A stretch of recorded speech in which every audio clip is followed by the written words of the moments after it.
प्रणाम सब गोटे के। आई हम सब एकटा चौड़चन के गीत प्रस्तुत कर रहल छी, तो अहाँ सब सुनू। अबियौ ने हमरो आंगन यौ चौठी चान देव पकवान अबियौ ने हमरो आंगन यौ चौठी चान देव पकवान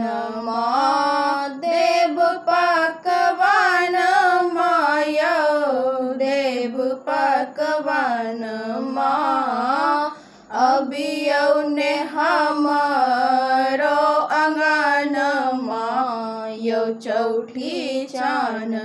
देव पकवान अंगना में आड़ी पाना कलश सजायब अंगना में आड़ी पाना कलश सजायब चहुमुख दीप जरायब यौ चौठी चान देव पकवान चहुमुख दीप जरायब यौ चौठी चान देव पकवान अबियौ ने हमरो आंगन यौ चौठी चान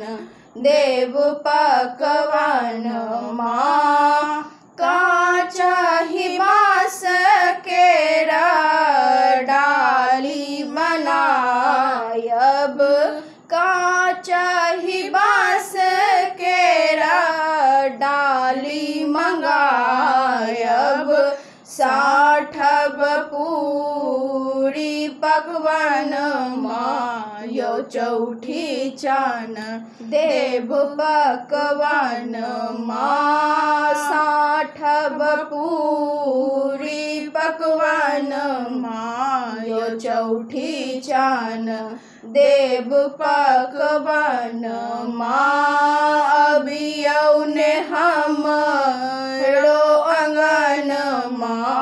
यौ चौठी चान देव पकवान छाछ मटकूरी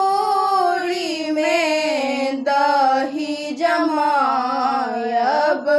छाछ मटकूरी में दही जमायब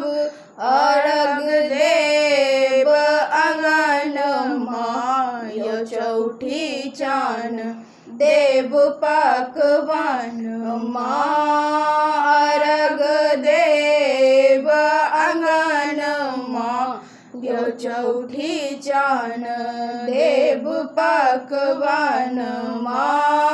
अबियौ ने हमरो आंगन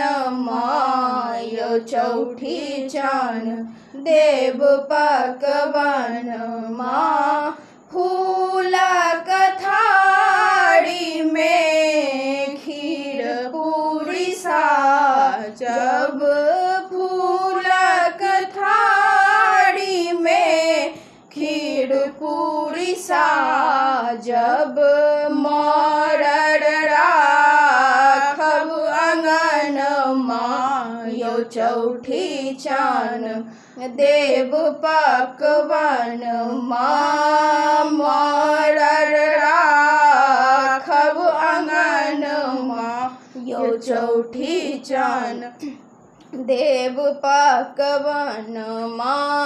अबियौ ने हमरो आंगन यौ चौठी चान देव पकवान देव